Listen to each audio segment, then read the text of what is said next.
C'est l'histoire d'un véritable Lyonnais, un enfant de Gerland qui a aidé son club de cœur à atteindre le sommet, comme joueur, comme entraîneur, puis comme dirigeant.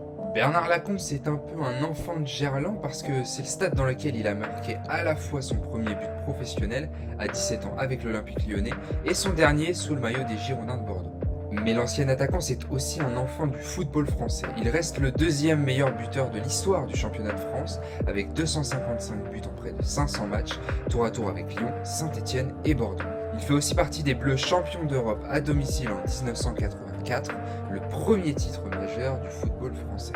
Et si t'as bien suivi, il fait en effet partie de ceux qui ont porté le maillot des deux ennemis jurés, Lyon et Saint-Étienne, mais attends de connaître l'histoire. En 1978, le club lyonnais fait face à de graves problèmes financiers et lutte contre la relégation. Il est donc dans l'obligation de vendre Bernard Lacombe.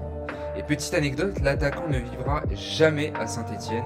Il a fait les 64 km qui séparent les deux villes matin et soir pendant toute une saison.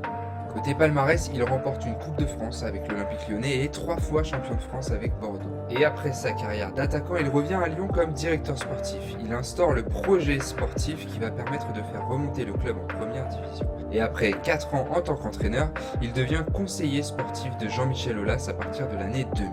Et avec le président, il va participer à amener le club au sommet du football français, avec une Coupe de la Ligue en 2001, puis les 7 titres de champion de France d'affilée. C'est lui qui est à la manœuvre de la constitution des équipes entre jeunes talents formés au club et pépites achetées à l'étranger, de Sonny Anderson à Lisandro Lopez en passant par un certain Juninho. Et voilà pour l'histoire d'un grand nom du foot français. Like la vidéo si tu as appris quelque chose en nous écoutant et abonne-toi à la VAR pour plus de contenu comme celui-ci.